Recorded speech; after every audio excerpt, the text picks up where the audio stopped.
Hi dears, welcome back to my YouTube channel. ഇന്ന് cardboard കൊണ്ടുള്ള ഒരു ക്രാഫ്റ്റ് വീഡിയോ ആണ് ഉദ്ദേശിക്കുന്നത്. അപ്പോൾ ഒരു കാർഡ്ബോർഡ് പീസ് എടുത്തിട്ട് ഇതുപോലെ ഒരു അരയണത്തിൻ്റെ ഒരു ഷേപ്പിൽ വരച്ചെടുത്തു. എന്നിട്ട് അതൊന്ന് കട്ട് ചെയ്തെടുത്തു. എന്നിട്ട് ഇതുപോലത്തെ ഒരു കാർഡ്ബോർഡ് പീസ് കൂടെ നമുക്ക് ആവശ്യമായിട്ടുണ്ട്. കാർഡ്ബോർഡ് പീസിൻ്റെ ഒരു സൈഡ് നമ്മൾ ഒന്ന് പൊളിച്ച് മാറ്റുന്നുണ്ട്. എന്നിട്ട് ഏതെങ്കിലും ഒരു കമ്പോ അല്ലെങ്കിൽ എന്തെങ്കിലും ഒരു സാധനം വെച്ചിട്ട് ഈ കാർഡ്ബോർഡ് പീസ് ഒന്ന് ചുരുട്ടി എടുക്കുന്നുണ്ട്. നല്ല ഫ്ലെക്സിബിളായിട്ട് കിട്ടാൻ വേണ്ടിയിട്ടാണ്. എന്നിട്ട് ഇതുപോലെ ഗ്ലൂ ഗൺ വെച്ചിട്ടാണ് ഞാൻ ഒന്ന് ഒട്ടിച്ച് കൊടുക്കുന്നത്. കട്ടിയുള്ള കാർഡ്ബോർഡ് പീസൊക്കെ വെച്ചിട്ട് നമ്മൾ ചെയ്തെടുക്കുകയാണെങ്കിൽ നല്ല ഭംഗിയായിരിക്കും, നല്ല സ്ട്രോങ് ആയിട്ട് ഇരിക്കുകയും ചെയ്യും. ഇപ്പോൾ ഞാൻ എടുത്തിരുന്ന കാർഡ്ബോർഡ് പീസിന് ഇച്ചിരി കട്ടിയൊക്കെ കുറവായിരുന്നു. ആ സമയത്ത് എൻ്റെ കയ്യിൽ ആ ഒരു ടൈപ്പ് ഓഫ് കാർഡ്ബോർഡേ ഉണ്ടായിരുന്നുള്ളൂ. ഇത് ഞാൻ കുറച്ച് നാൾ മുൻപേ ചെയ്തു വെച്ചൊരു വീഡിയോ ആണ്. ഇപ്പോഴാണ് എനിക്ക് ഇടാനായിട്ട് സമയം കിട്ടിയത്. കുറച്ച് എഡിറ്റിങ്ങും കാര്യങ്ങളൊക്കെ വേണ്ടി വന്നായിരുന്നു. അപ്പോൾ ഇതുപോലെ വീഡിയോ കത്ത് കാണുന്ന പോലെ നമ്മളൊന്ന് ഒട്ടിച്ചെടുക്കണം. ഒരു കട്ടിങ് വരുന്നിടത്ത് ഇതൊന്ന് ഒട്ടിച്ചെടുക്കാണ്ട് ഒരു കുറച്ച് സമയം എടുക്കും. അപ്പോൾ നമ്മളത് നന്നായിട്ടൊന്ന് കൈകൊണ്ടൊന്ന് യോജിപ്പിച്ച് കൊടുക്കേണ്ടതായിട്ടുണ്ട്.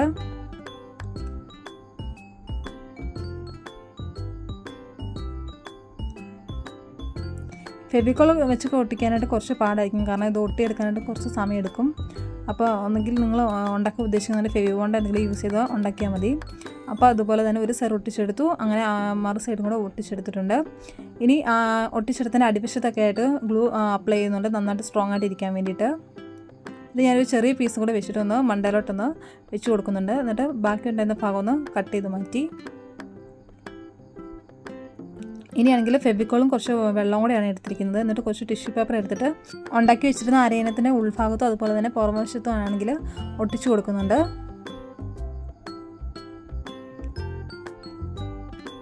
ഇതുപോലെ മാസ്കിൻ ടേപ്പ് അല്ലെങ്കിൽ ടിഷ്യൂ പേപ്പർ വെച്ചിട്ട് നമ്മൾ ചെയ്യുന്ന കാർഡ്ബോർഡ് കൊണ്ട് ചെയ്യുന്ന ഏതൊരു പ്രോഡക്റ്റും നമ്മൾ നന്നായിട്ടൊന്ന് കവർ ചെയ്തെടുക്കുകയാണെങ്കിൽ റൂമിൽ ഈർപ്പമൊക്കെ നിൽക്കുന്നതാണെങ്കിൽ അതൊന്ന് പൂക്കാതെയൊക്കെ ഇരിക്കാനായിട്ട് പറ്റും. അപ്പോൾ നന്നായിട്ട് കുറച്ച് അധികം നാൾ ഇത് ലാസ്റ്റ് ചെയ്യുകയും ചെയ്യും.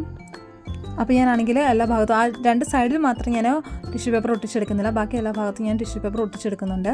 ഇനി കുറച്ച് വാൾപൊട്ടിയാണ് എടുത്തിരിക്കുന്നത്, അതിലോട്ട് കുറച്ച് ഫെവിക്കോൾ ആഡ് ചെയ്യുന്നുണ്ട്. ഒപ്പം തന്നെ പശ തീർന്നൊരു കുപ്പി ഉണ്ടായിരുന്നു, അതിലോട്ട് കുറച്ച് വെള്ളം ഒഴിച്ചിട്ടാണെങ്കിൽ അതും ഒന്ന് ആഡ് ചെയ്ത് കൊടുക്കുന്നുണ്ട്.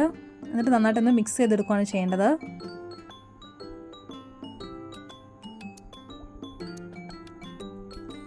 ഇപ്പം നല്ല ചൂടുള്ള സമയമായതുകൊണ്ട് തന്നെ നമ്മൾ വാൾപ്പൊട്ടി കൊണ്ട് എന്തെങ്കിലും ചെയ്യാൻ ഉദ്ദേശിക്കുകയാണെങ്കിൽ കുറച്ച് ലൂസായിട്ട് തന്നെ എടുക്കുന്നതായിരിക്കും നല്ലത്, കാരണം ഇത് പെട്ടെന്ന് അല്ലെങ്കിൽ ഡ്രൈ ആവും.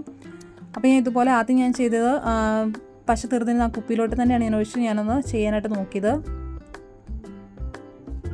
ഇതിനിടയിലാണെങ്കിൽ ഞാനാണെങ്കിൽ നമ്മുടെ അരയണത്തിൻ്റെ ആ ഒരു തലയൊക്കെ വരുന്ന ഭാഗം ഒന്ന് സൈഡൊന്ന് മാസ്കിൻ ടേപ്പ് വെച്ചിട്ടൊന്ന് കവർ ചെയ്ത് കൊടുത്തായിരുന്നു. അപ്പോൾ കുപ്പിയിലോട്ട് മാറ്റുന്ന വാൾപ്പൊട്ടി വെച്ചിട്ട് ഇതുപോലെ ഡിസൈനൊക്കെ ഞാൻ കൊടുക്കാനായിട്ട് ശ്രമിച്ചു, പക്ഷെ അത് നടന്നില്ല.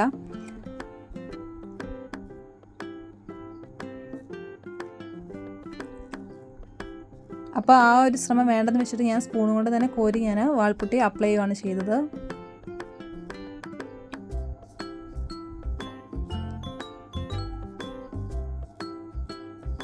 എന്നിട്ട് സ്പൂൺ ഉപയോഗിച്ചിട്ട് തന്നെ നന്നായിട്ടൊന്ന് സ്പ്രെഡ് ചെയ്ത് കൊടുക്കുന്നുണ്ട്.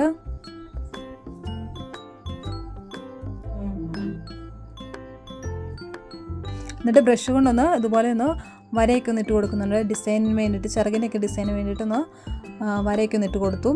അങ്ങനെ 4 വശത്തും ഞാനാണെങ്കിൽ വാൾപുട്ടി അപ്ലൈ ചെയ്തെടുത്തു. ഇനി ഇതൊന്ന് വൈറ്റ് അക്രിലിക് പെയിൻറ്റ് വെച്ചിട്ടൊന്ന് കളർ ചെയ്തെടുക്കുകയാണ് ചെയ്യുന്നത്. ഇതിനിടയിൽ ഞാൻ സാൻഡ് പേപ്പർ വെച്ചിട്ട് ഈ ഒരു പൊങ്ങി നിൽക്കുന്ന ഭാഗമൊക്കെ ഒന്ന് സ്മൂത്ത് ആക്കാനായിട്ട് ഞാൻ നോക്കി, പക്ഷേ പശ കൂടിപ്പോയതുകൊണ്ടാണോ എന്താണെന്നറിയില്ല, സാൻഡ് പേപ്പർ വെച്ചിട്ട് സ്മൂത്താക്കി എടുക്കാനായിട്ട് പറ്റുന്നില്ലായിരുന്നു.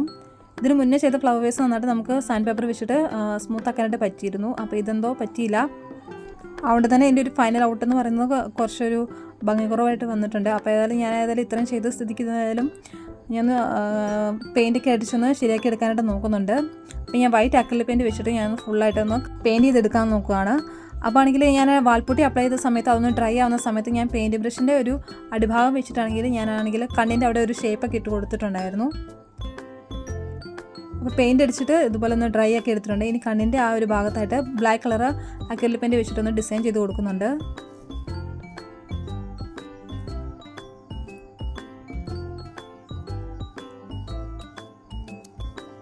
ഇനി കൊക്കിൻ്റെ ഭാഗത്തായിട്ട് ഞാൻ റെഡ് കളറാണ് അപ്ലൈ ചെയ്ത് കൊടുക്കുന്നത്. അപ്പോൾ ഇത്രയുള്ള പെയിൻറ്റ് അടിക്കുന്ന പരിപാടിയൊക്കെ തീർന്നു. പേപ്പർ കൊണ്ട് നന്നായിട്ട് സ്മൂത്താക്കി എടുക്കാൻ പറ്റിയിരുന്നെങ്കിൽ നല്ലൊരു അടിപൊളി ഒരു ഡെക്കർ തന്നെയായിരുന്നു. ഇത് സ്മൂത്താക്കി എടുക്കാൻ പറ്റാത്തതിൻ്റെ ഒരു കുഴപ്പങ്ങളൊക്കെ ഇതിന് നന്നായിട്ട് കാണാനായിട്ടുണ്ട്. അപ്പോൾ ഇത് വെക്കാനായിട്ട് ഞാനൊരു ആർട്ടിഫിഷ്യൽ ആയിട്ടുള്ള ഒരു പ്ലാന്റ് ചെയ്തെടുത്തിരുന്നു. അപ്പോൾ അതിൻ്റെ വീഡിയോ ഞാൻ അടുത്ത ദിവസം തന്നെ ഷോർട്ടായിട്ട് ഇടാം. അപ്പോൾ ഈ പ്ലാന്റാണ് ഞാൻ സ്നേക്ക് പ്ലാന്റാണ് ഉണ്ടാക്കിയെടുത്തത്, മാസ്ക് ടേപ്പ് വെച്ചിട്ടാണ് ഉണ്ടാക്കിയത്. അപ്പോൾ അത് ഞാനിതൊന്ന് ചുമ്മാ ഒന്ന് വെച്ച് കൊടുക്കുന്നുണ്ട്. അപ്പോൾ ഇന്നത്തെ ക്രാഫ്റ്റ് വർക്കിനെ പറ്റിയുള്ള അഭിപ്രായം എല്ലാവരും കമൻറ്റ് രേഖപ്പെടുത്തണേ. ഇതുപോലെ ആരെങ്കിലും ചെയ്ത് നോക്കുന്നുണ്ടെങ്കിൽ വാൾപുട്ടിയിൽ ഗ്ലൂ മിക്സ് ചെയ്യുമ്പം കുറച്ചൊന്ന് ശ്രദ്ധിച്ചിട്ടൊന്ന് മിക്സ് ചെയ്യുക. അപ്പോൾ അടുത്ത ദിവസം മറ്റൊരു അടിപൊളി വീഡിയോ ആയിട്ട് വരാം. അതുവരേക്കും ടാറ്റാ ബൈ.